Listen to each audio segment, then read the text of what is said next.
talk about these shoes for a moment. The Hoka One One Clifton 5 knits. Check them out.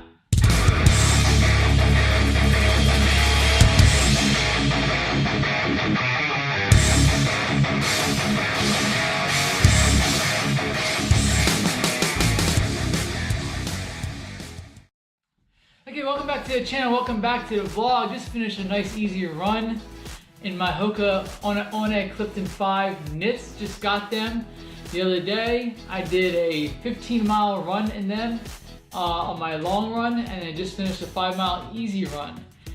So these are the Clifton 5s.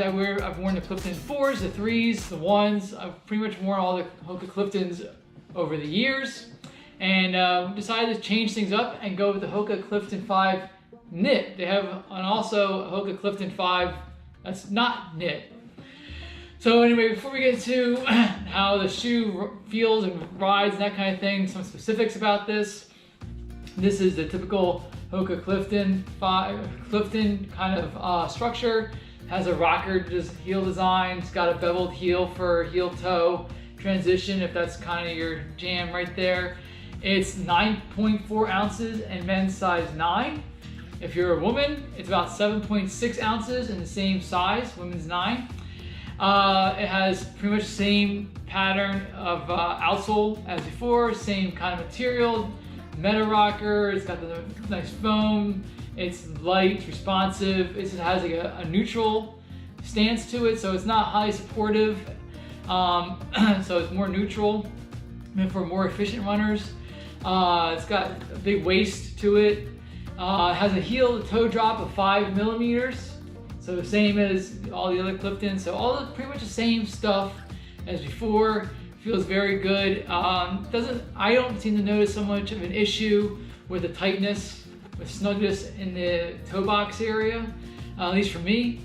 I did notice I had to tie them a little bit more snug up top here, but that's probably my issue because I have very narrow feet up top and then very wide toe box area. So anyway, with the Clifton 5 knit, these are a little bit different than other knit shoes. So what other knit shoes do we have? Okay, so you have the famous knit is a Nike Vaporfly 4% Fly knit. So this is a very light knit to it. It's a very breathable, very light. You also have the Skechers knit shoe, which is it's got some nice stretch to it as well. Not quite as breathable, actually kind of warm. And then you have like the Ultra Escalante knit, which is very flexible, also not so breathable. But the Clifton knit, 5 knit, I would say it compares to the Skechers knit, if I had to compare them. But it's a little bit different. Like all the knit shoes are a little bit different. This one actually has a little bit more structure. Like with the Nike Vaporfly knit, it has no structure. I mean, it's real light, real thin, stretches out. My toe stretches out beyond the shoe. Clifton 5 knit, it doesn't do that. It still has a pretty good structure, holds your foot in place very well. It is not highly breathable. They say on the site that it's very breathable. I don't agree. There are other shoes out there, other Hoka shoes out there that are more breathable than the 5 knit. It has like a nice little structured area for the toe box to kind of keep the shoe, the upper from collapsing on your toe box area, so that's kind of nice. Issues that I've had with these shoes in the last couple days of running in them, so take that with a grain of salt because they're not fully broken in yet. First issue I noticed immediately as soon as I put the shoes on was right here where your toes kind of meet your foot, and that's where it kind of flexes. It digs into my toes a little bit. I've had this problem in other Hoka One Ones, Bondis, and Cliftons, where it's dug into the point where actually it's caused bleeding on top of my toes. I'm hoping that as these shoes break in, that will go away, but I felt that a little bit on my first couple runs, more my left foot than my right foot. And so that was something I noticed right away. The other issue is there's some play in the heel, so you have to make sure you tie these fairly snug.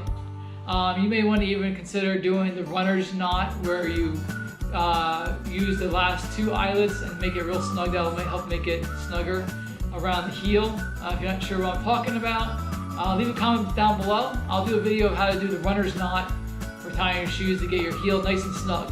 So leave a comment down below if you don't know how to do that, and I'll do a video on it. And it's got a nice heel cup, by the way. It's very structured heel cup area, unlike these don't really have a heel cup to them, and the Escalantes have no like heel cup support at all. Anyway, back to these.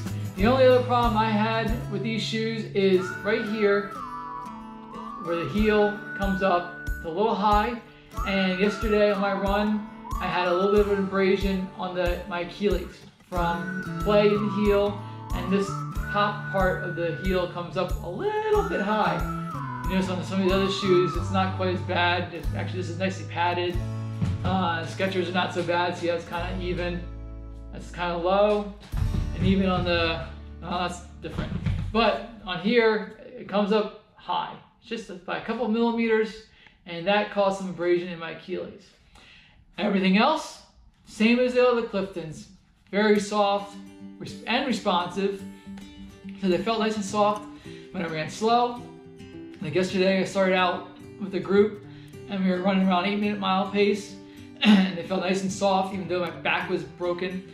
And then when I went down to 6:30 pace and started trying to get towards marathon pace, they felt nice and responsive, and they transitioned really nice from heel to toe because of the nice rocker design that the shoes have. Anyway, that's my thoughts on this. Let me know what you think about the Hoka on a Clifton 5 knit, if you have them. And I'm going to keep wearing these. I'll keep doing some updates as these shoes break in and wear out. I'll be wearing these for my longer runs and my easy runs too. These are kind of my go-to shoe. Anyway, leave any comments down below, and give me a big thumbs up on the video. And subscribe if you haven't subscribed. Right here, Try Guy 1978. Until next time, peace.